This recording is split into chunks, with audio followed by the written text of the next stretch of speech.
Yeah, there we go. Yeah. Okay. Well, since the theme of this demo is Christmas in July, I guess I should say Merry Christmas, everybody. I'm going to demonstrate two ornaments today. And every year, my daughters and grandkids and son-in-laws find in their Christmas stocking and Christmas ornament. And the balloon was the one from 3 years ago. The gnome was 2 years ago. And last year was an angel with wings and a halo, which I found in the 2008 AAW magazine, one of those. So I don't know what this year is going to be yet. But I chose the two that I'm going to demo because, first of all, the gnome is very, very simple. And every meeting we have a couple of people who are new to wood turning or haven't done anything at all, maybe turned only 1 or 2 pieces. So this is a great piece for them to start out on and build their confidence right away. And the we go. The balloon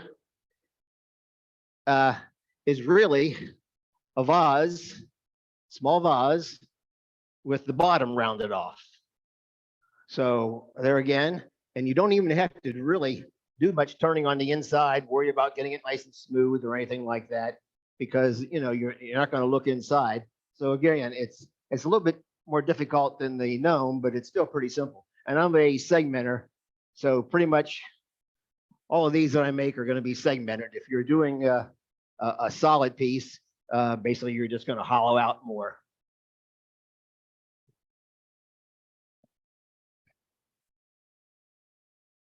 And those of you who didn't see my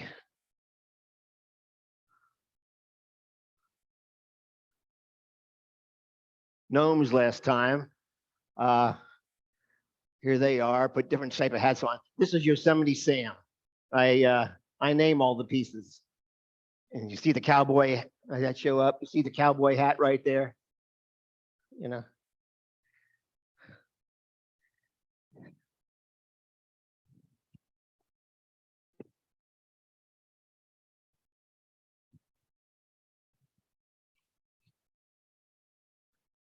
Let me just show you a couple of the. I put the whiskers on with a product called E6000. I don't know if anybody's used that or not. Joann's Fabric sells it for $5.49 for 2 ounces. However, they always got these 50% discount coupons, so it costs you $2.75. Hobby Lobby sells it for $3.99 for the same size tube. So I've never had a tube go bad. Usually a 2 ounce tube will last me about 5 or 6 years. It's good since it's really thick. It doesn't. And other uses for it, if you're gluing on felt dots on the bottom of a piece, of course you can glue pieces of stone together, like I do some porthole segmented bowls, glue this cabochon in those. Also good for, let's see.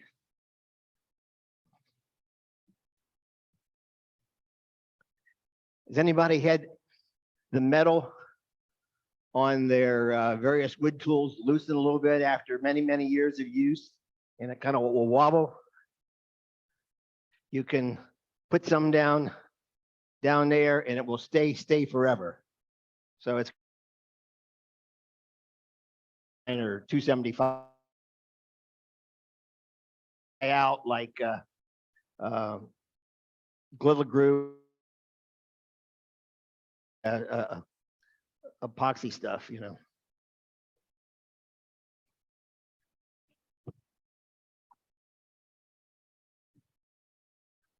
So I'm going to start out with the. Let me go to this right here. I just bought some new. I'm a financial analyst, so I talk dollars and cents a lot of times. I just bought some new whiskers material. This piece in the remnant was $2 213. There's enough here to do 34 ornaments. So, you know, pretty cheap to do. And when you cut this,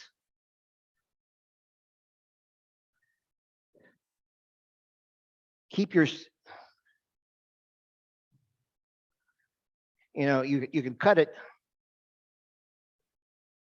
You could cut it like this, but then you're cutting off. Yeah, then you're cutting off a lot of your extra whiskers. Like here, when they cut the remnant, they just cut it straight along, so you don't have anything past this part here of whiskers. But when you cut it, and I would cut a 2-inch square or two by 2 piece for this. Cut it and kind of hold the whiskers down and cut it a 1/4 inch at a time just along the material, and you'll have this shaggy look. So that's a couple of tips right there.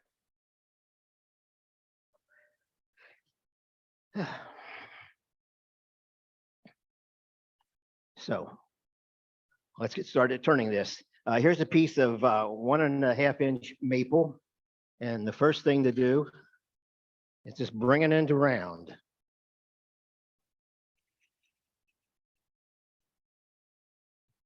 I do this about 1,800 to 2,000 revolutions per minute.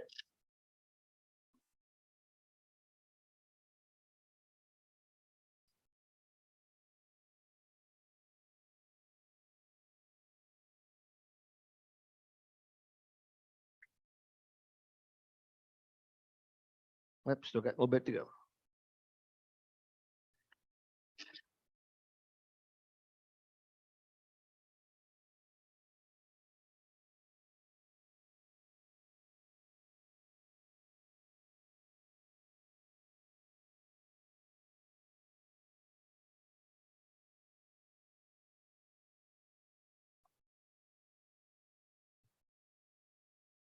There we go. And you'll notice before I put this on there, I drilled about you can do, there's so much latitude you can do on these. This is about a 3/16 inch hole right here. You can do an 1/8, whatever you drill bit you got handy. And then I drilled about a 1/4 inch hole right there to center it. So now I want to mark off.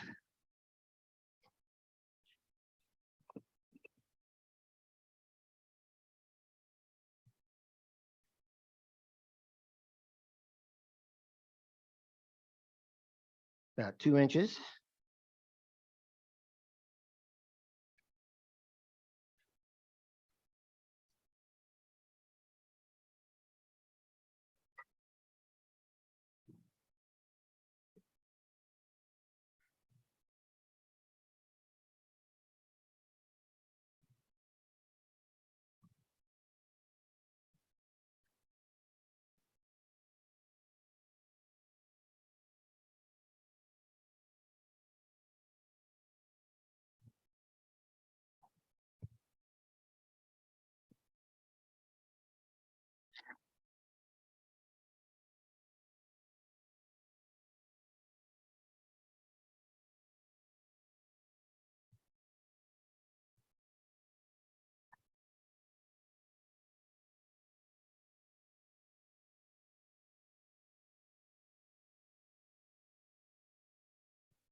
Now I like to make my top about 1.25 inches, 1 3/8, somewhere in there.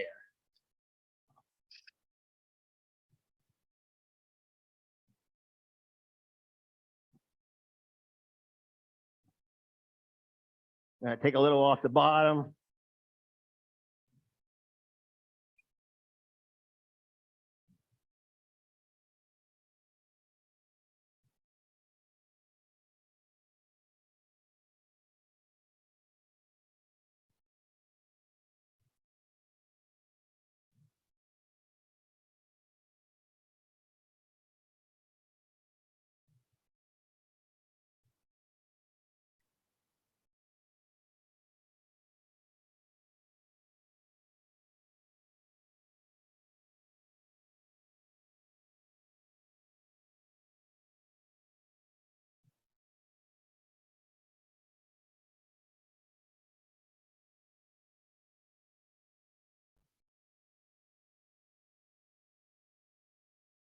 Now, I like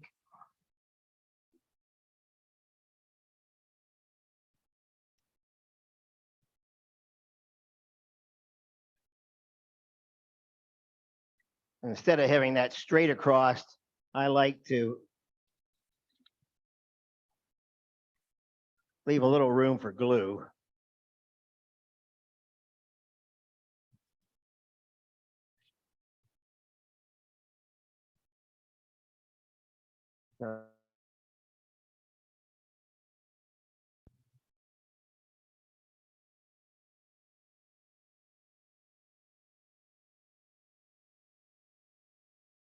And now it's do a little sanding and it's ready to part off.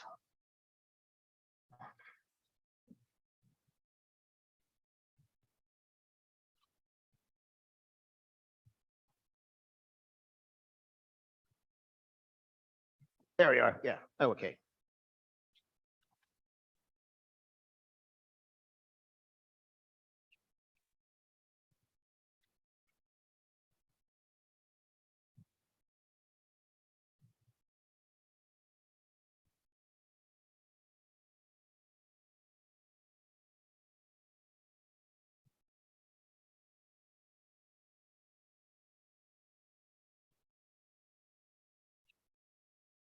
I like to sand about 500 revolutions.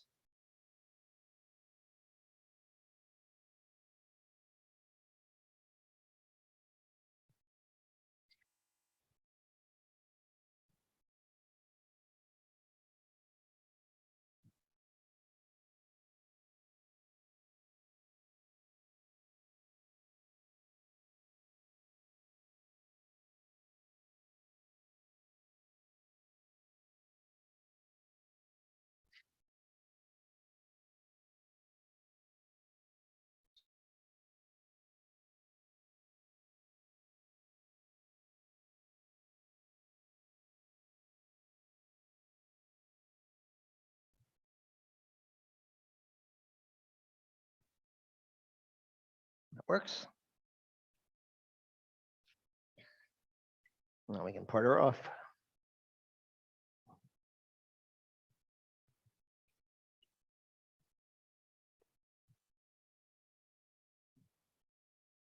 Again, when I part her off, I like to kind of, in case you want to stand it on something.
And there you go.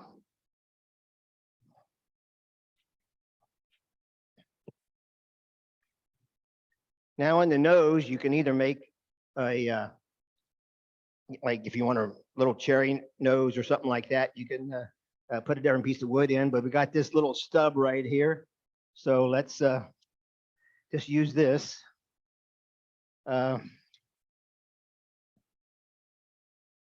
I usually make the nose on this size of anywhere from 3/8 inch to a 1/2 inch, somewhere in there.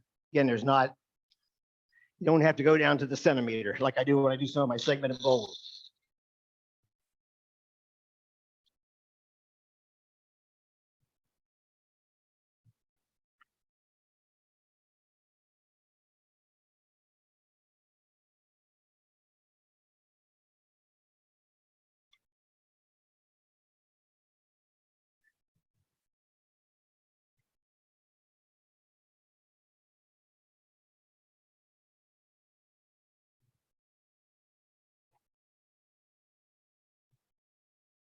There we go.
A little sanding.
That works.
This part her off.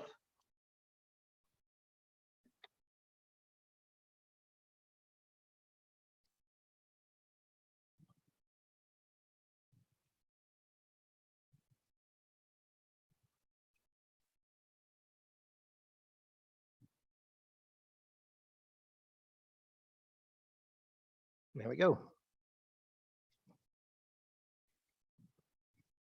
Now, when you get all done, you glue that on, but you know, it.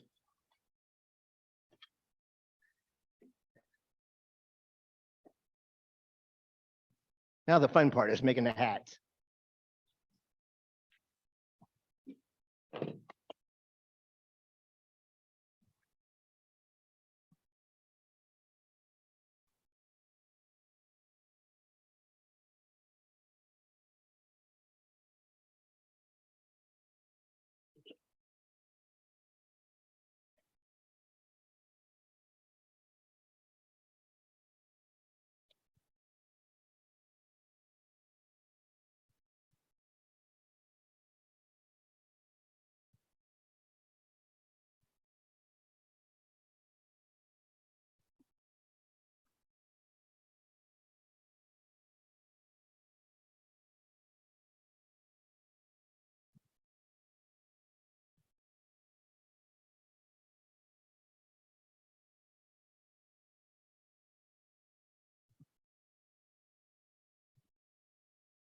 Now here's where, as I say, this is the fun part for me. You can go on the web and let's look at, you know, research hats and get all sorts of styles. My nephew always wears a baseball cap. So one of the things I'm going to turn for him one day is, and he also has a mustache and a little soul patch. So he's going to get an ornament one day with a mustache and a soul patch and wearing a baseball cap. You know, you can mock your relative or two if you want on this. And I've drilled a little center hole right there. So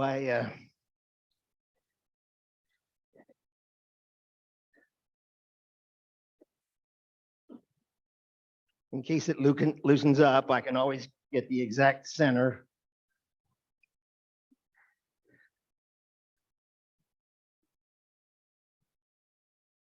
There we go.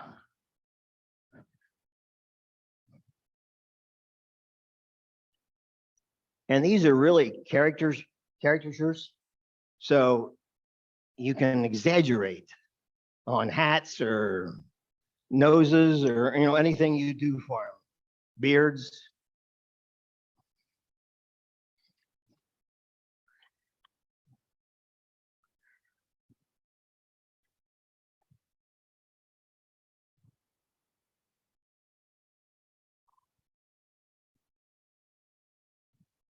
Say I'm a segmenter, so I got walnut, maple, and cherry in there.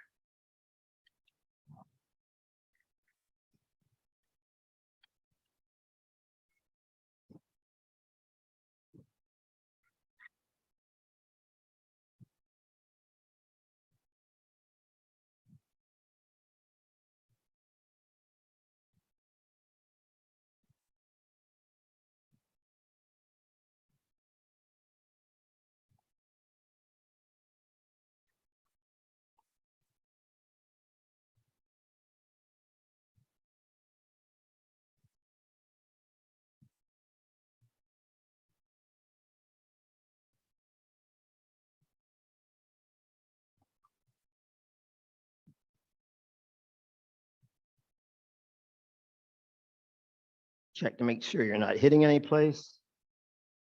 And then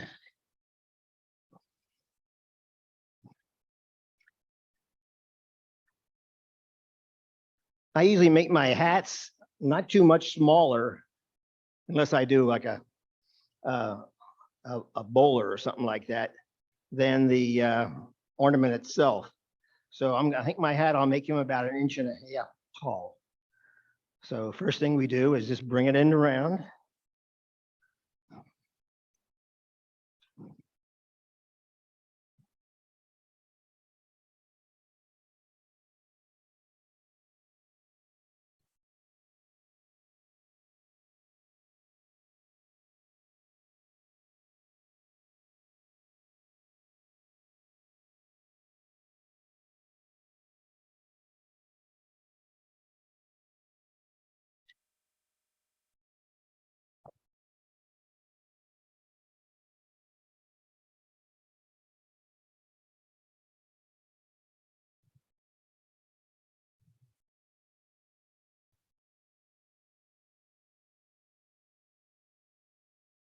I like these easy rest tools. I'm 80 years old and probably like maybe a few of yous, the pains of old age are starting to hit. So these seem to be good on the shoulders and wrists and whatnot, a little bit nicer than some of the others. It's in the round now. So let's measure down about 1.5 inches.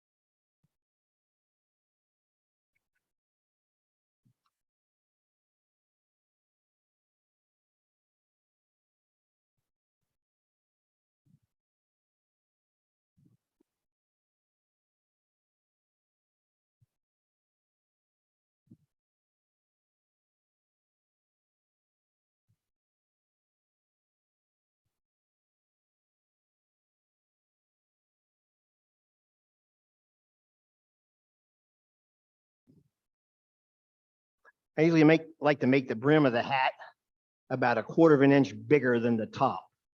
So if the top is 1.25 inches, I want this diameter to be about 1.75.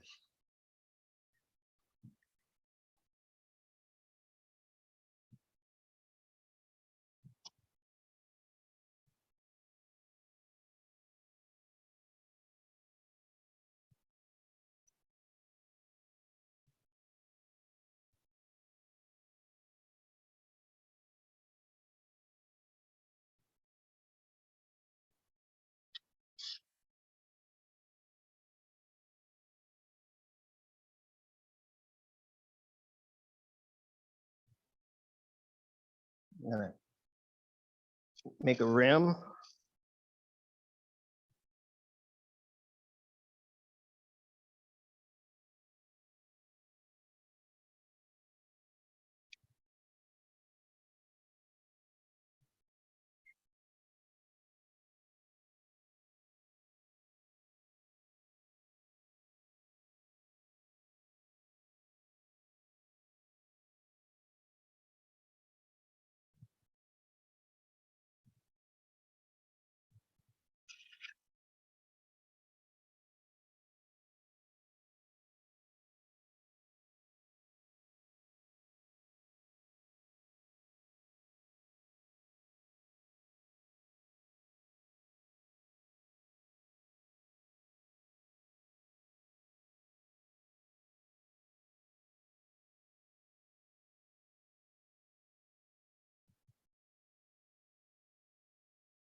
Round that over a little bit, and then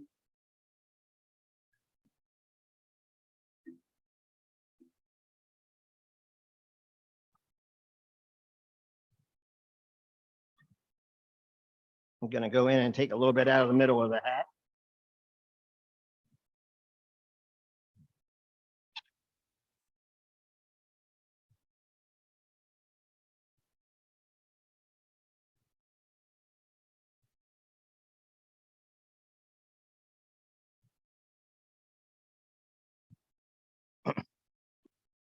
Now you're going to put a screw eye back in here. So if you just go up and, although I took out my little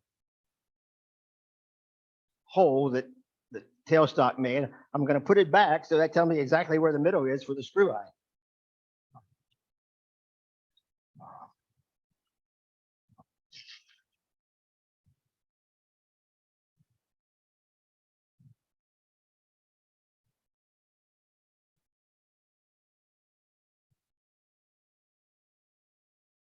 A little rounding over on the rim.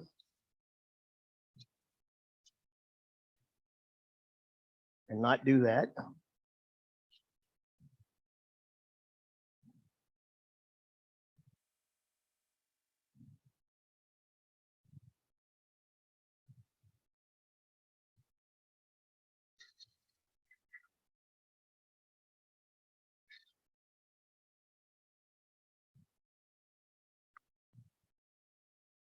Let's see what we got.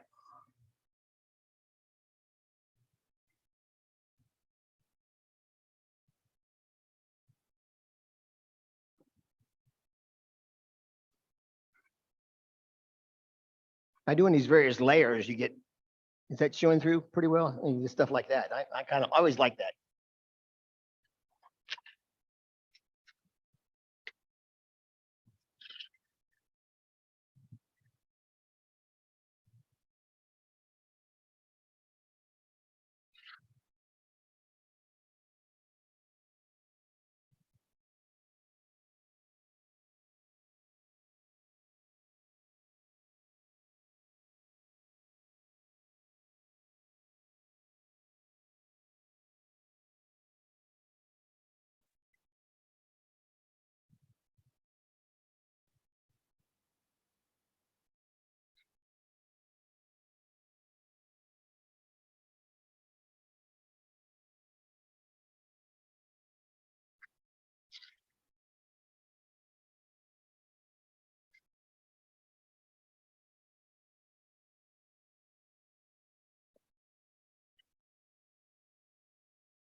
Sand a little bit on the top.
Okay, that works.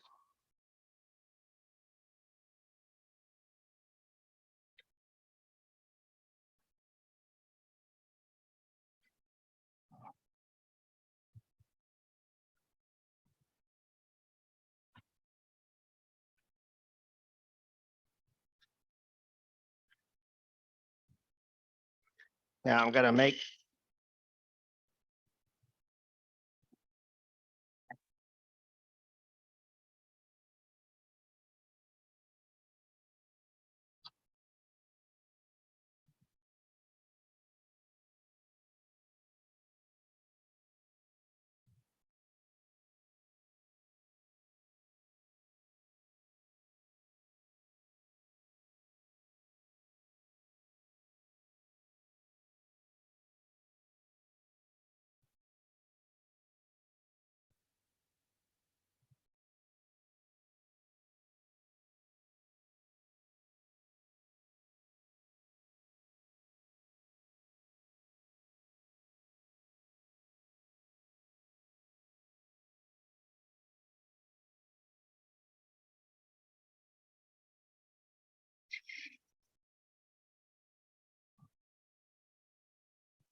little bit smaller.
No, I'm looking for, I had a little bag here with one of these cut out already.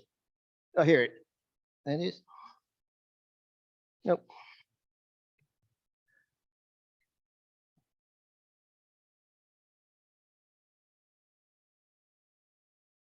At home, you're used to having everything in a certain spot. Oh, that's all scraps right there. Yeah. Yeah.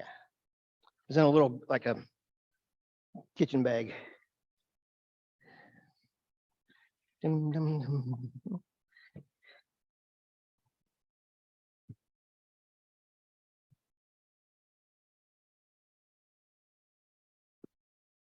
Got about 40 minutes, so you may want to just walk through it real quick. Okay. Okay. Well, so what I would do then is I would just use, cut it out, whatever type of mustache you want, put some E6000 right around here, glue this in, glue this on first before you put the beard on, and then it's all done.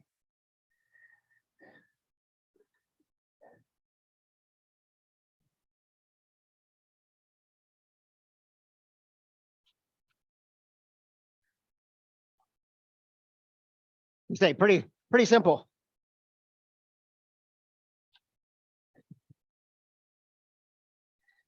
Next one. Test. Okay, so while Jerry's setting up for his hot air balloon, go ahead, Jerry. I'm just going to talk and entertain for a second when you're getting set up. The winner of the President's Challenge was Jerry with his lidded bowl back there. So congratulations on that. Thank you.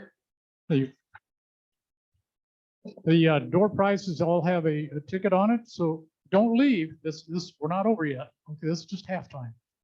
Jerry's going to do his hot air balloon, but the tickets are on the wood back there, so please pick up your wood when you go.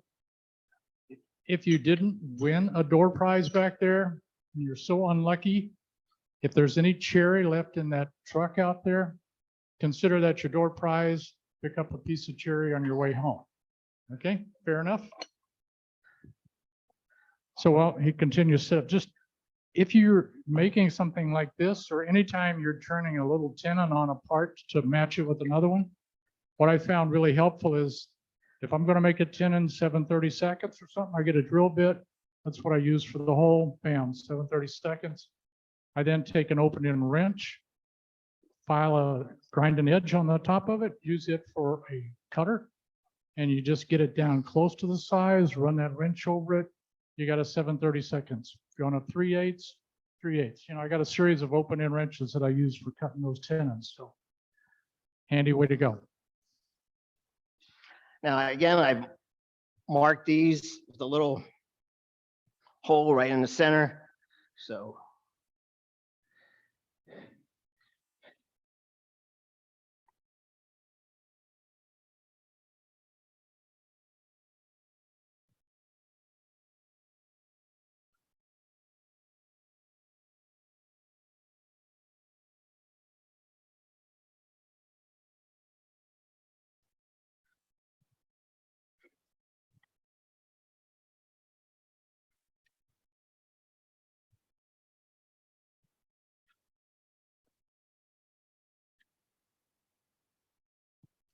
First thing I'm gonna do is just put a tenon on here to fit in the chuck so I can turn the inside.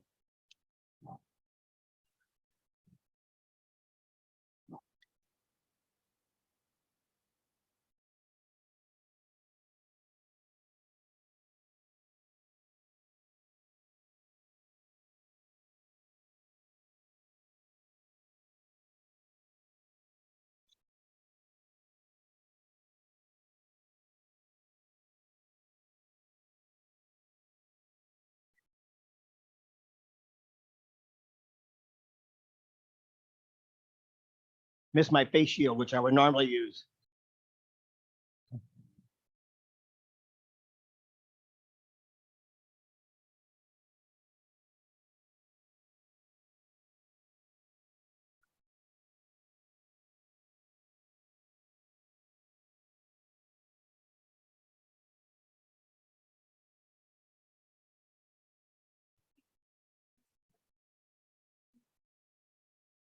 I'm a segmenter. So what these are, when I do my bowls, I normally do 12 pieces.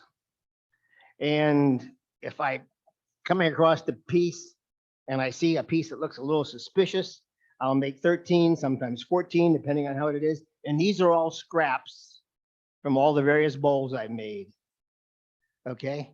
And if anybody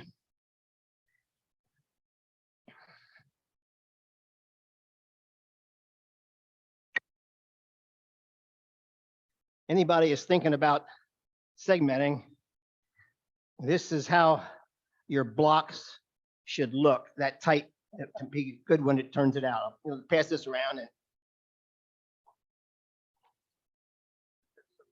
yeah.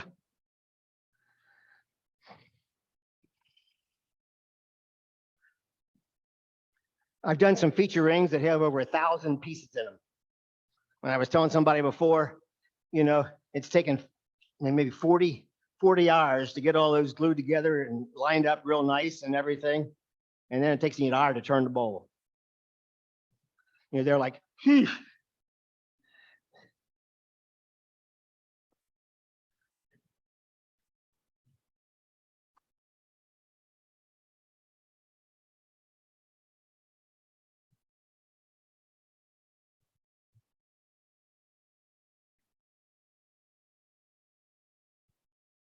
That's mine.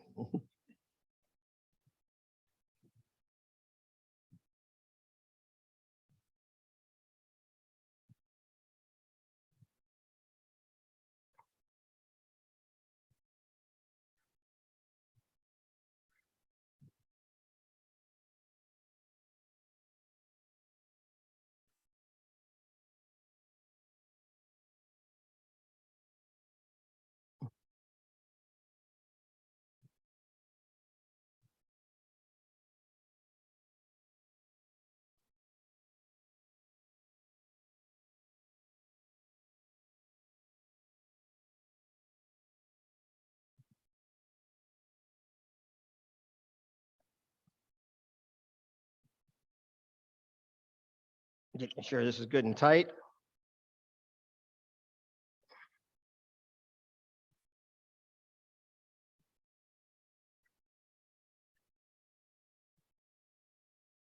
Put this up here for a little bit so I do some roughing on the outside.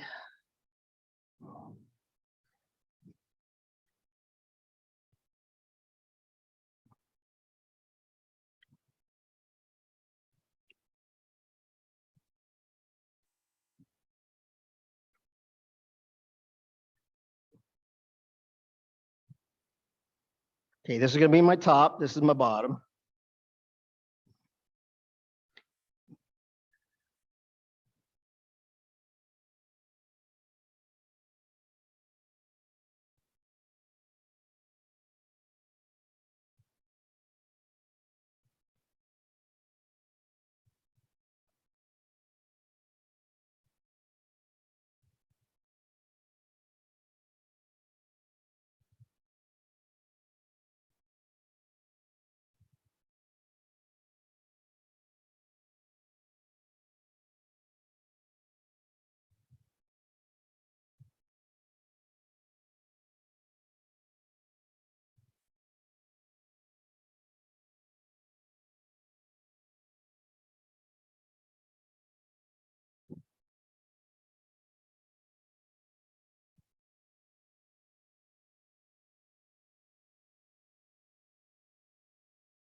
A tiny little bit more up top.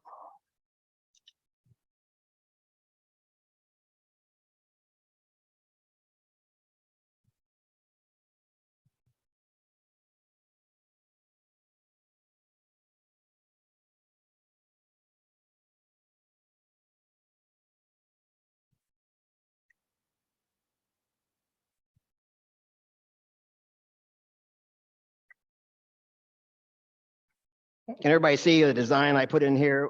This way, this way, this way.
Uh, yeah, please.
Miss your air compressor now.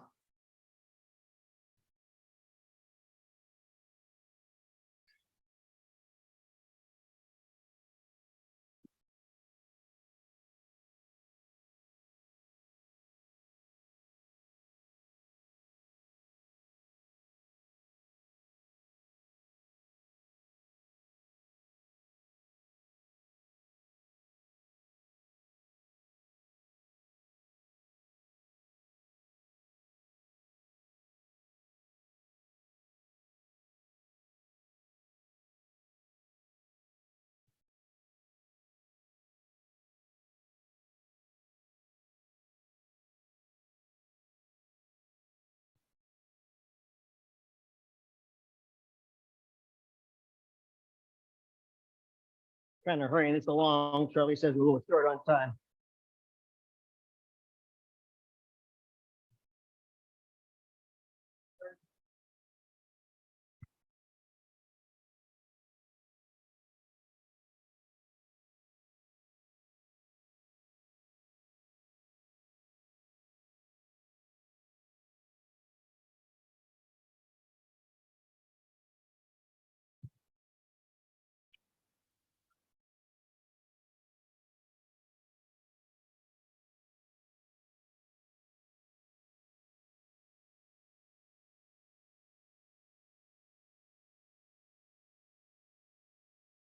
It's not smooth inside, but you would just take it down to it's smooth.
See, I need the tailstock again.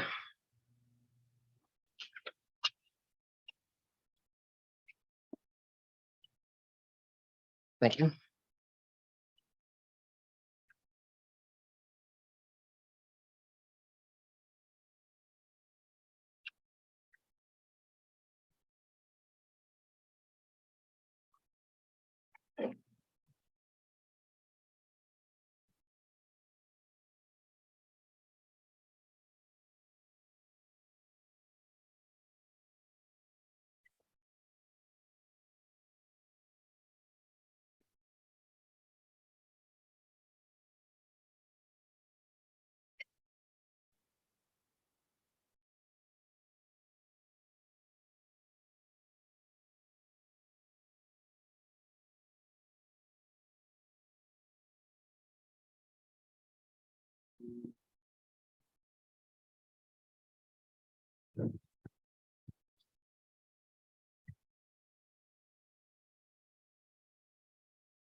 Now you can do your final shaping.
Looks about right.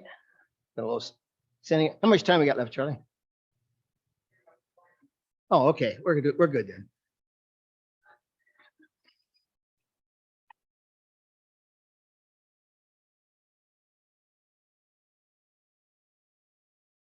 Mark my center spot so I can have room.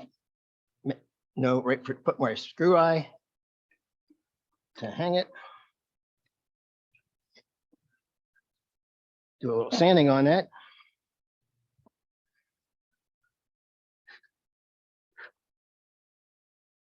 Now the inside, I would normally make that a lot smoother, but interest of time.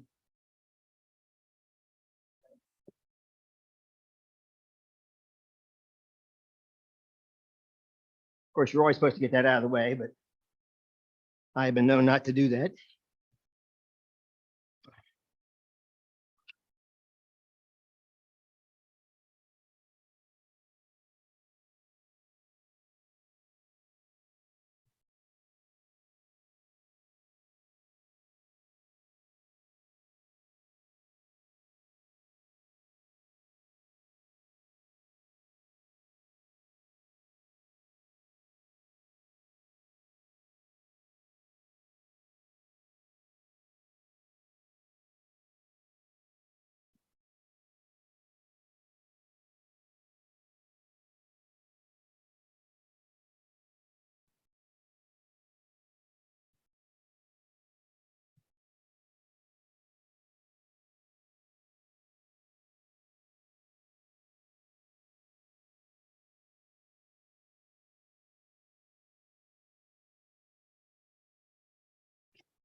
Okay, that'll work for now. Okay, anybody have any questions on this or the gnome or anything so far? Nobody? Okay, as I say, really what you have is a small vase with a rounded bottom. Now, normally the inside would be better, but in the interest of time, I shortcutted it a little bit. But yeah, when I do furniture for people, any piece that is where the bottom is against the floor and it's all enclosed on the bottom, I mean, I glue the boards together and I don't do anything else with it. I mean, if anybody wants to unload whatever I made, the bookshelf or whatever, the TV entertainment center, and turn it upside down and see that the bottom isn't sanded like the top shelf is part of the thing, they're welcome to do that.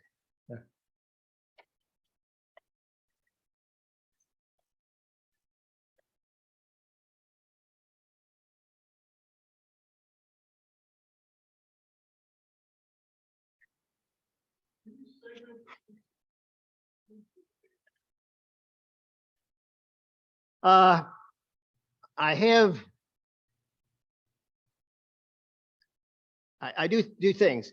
When I have a bunch of scraps, or I had a person who taught and made these bandsaw boxes, and it's like it's inside of his drawers, he would just throw, and he'd bring me boxes of those, or he'd say, come and get them. And you'd get one piece out of each of his scraps. Okay. And I would just glue, they're all burls and everything like that. I would just glue everything together and call it Woods of the World Bowl. They really sold good. He'd come up and put fake $1 million bills in the bowls, and when we did the shows together. But normally I have some design that I'm doing, that's it right there. Let's see, I'm gonna pass this around real quick.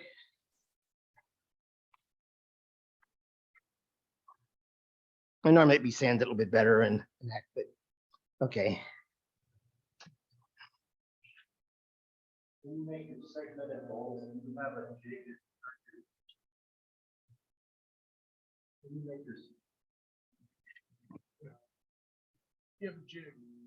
Yeah, I heard you. I have what is called, and there's several things you can get. I bought it. In fact, I bought 2 of them. Probably 20 years ago. It was made by a company called WTSTL. I think they're out of Massachusetts, if I remember correctly. And guy would come to the woodworking shows, and I use that. I find it to be very accurate. I bought one where when you have it at an angle, you cut into your back piece a little bit. I do that for my segments. And then when I do straight pieces, I have one that I use just to cut only straight pieces on. It's worked well for me over the years. You do need some type of jig,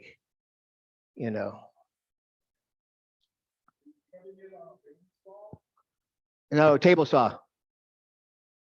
And I do a lot of exotic hardwoods. Do not use a thin curved blade if you're using exotic hardwoods. I have a Delta Unisaw, and some of these hardwoods are so unbelievably dense that when you cut them through, the blade will bend a little bit. You will not get good cuts. Also, that little $10, $20 blade won't work either. I use the 100 and like the forest blades or something like that. You need I took a course many years ago up in Indiana at Mark Adams, and I took it from Kurt Theobald, who's a segmenter, if you're familiar with his work. And he goes and puts them on a disc sander and sands them, all that stuff. And I says, well, why you do that? Why don't you just get a good table saw and blade? No.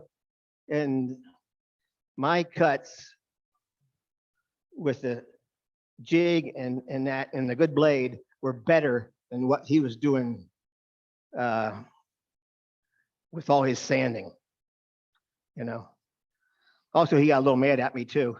He was selling this at that time. It was for $100. I think it might be more now. It was aluminum piece you put on your tailstock and your revolving tailstock, and you put it in your bowl to keep it nice and steady and everything. And I said, well, I made one out of this old scrap pine, and it cost me $1 for the nut, and it works 99% does that one. Oh, he didn't like that at all. Okay, well, that should be time. Of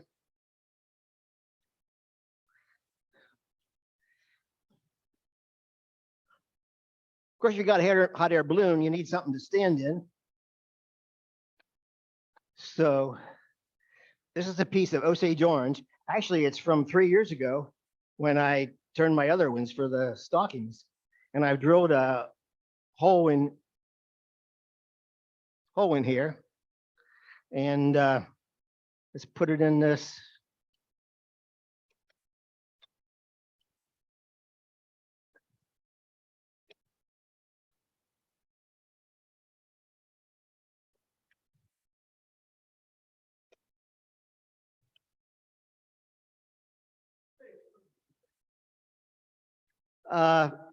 Yeah, it's pretty hard, but if you've ever used like Goncavo Aves or any of those, which I went out one time and bought probably about 4,000 board feet of I found this dealer who was selling Goncavo Aves and Paduc and zebra wood and all that. And his narrow boards were 18 inches wide, about 14 inches or 14 feet long. And his wide boards were about 36 inches wide, 14 feet long, perfect all the way, you know. And he says, oh, I'll sell you these 36-inch boards, wide boards, for the same price as these narrow, quote, narrow 18-inch boards. So, man, I bought a lot of exotic wood from him. And, you know, it's just fun to use that. It's just so dense, I mean, and everything.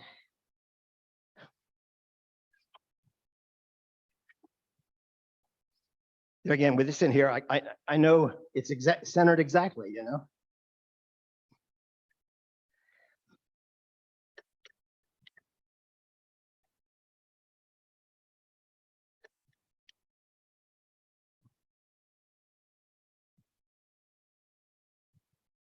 Okay, now my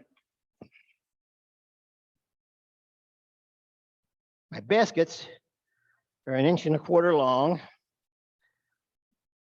and 1.25 inches wide.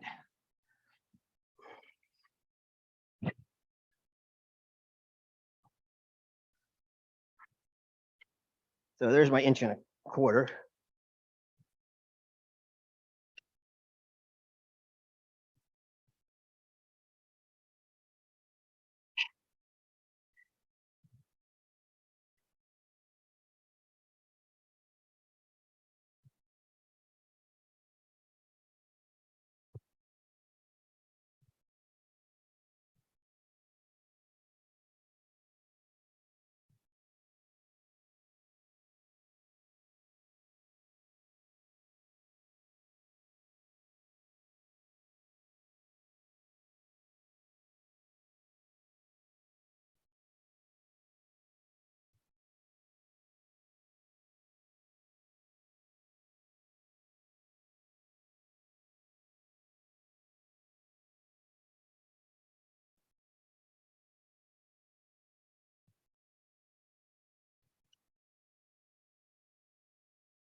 Put a little decoration in here.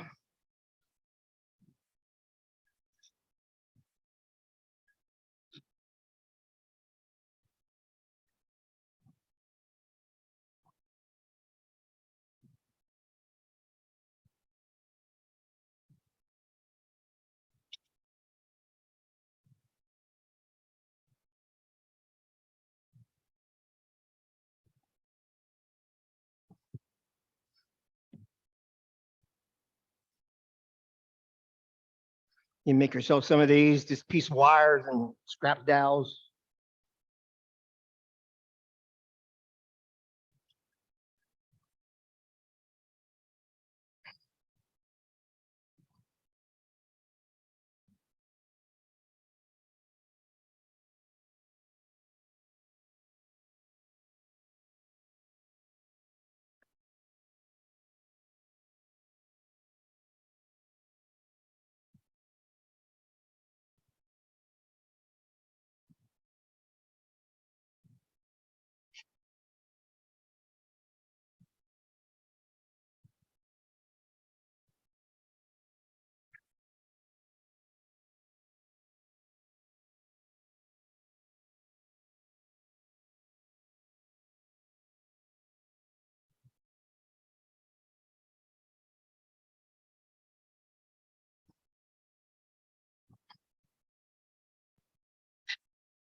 And there's your basket.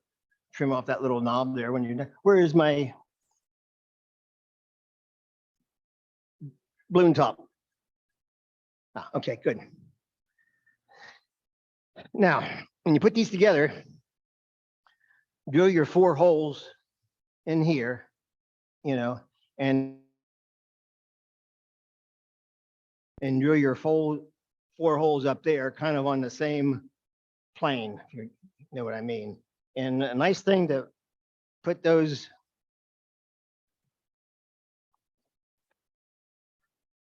join those with very cheaply. This is reef wire. Again, Hobby Lobby, Michaels.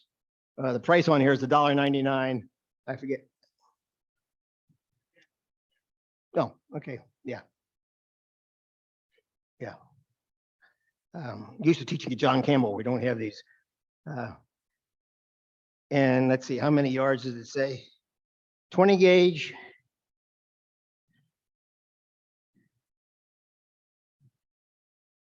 It didn't give the yardage, but anyway, you get a lot of hot air balloons off of this, So that's it there. Any questions?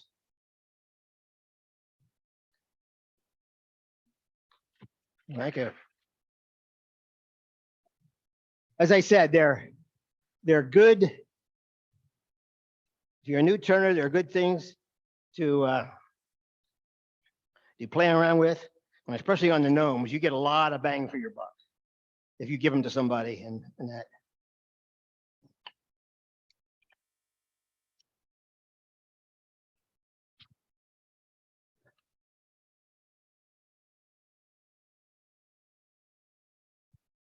Okay, now it's working.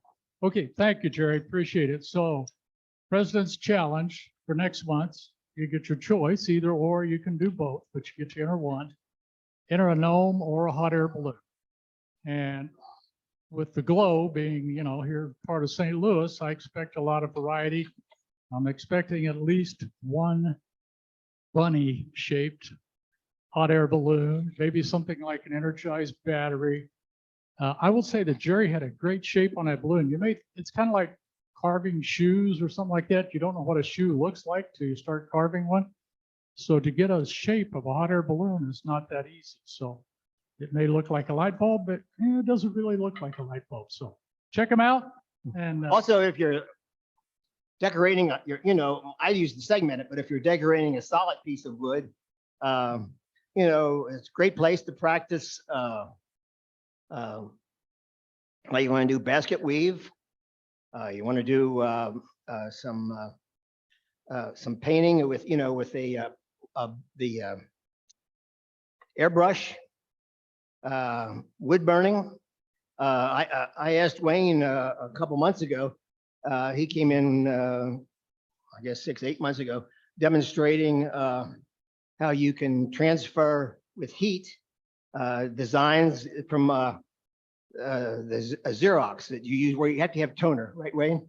Yeah, and you had to do it reverse, and then when you put it on your on wherever you're going to put it on, it comes out the right spot. It works very well to decorate it.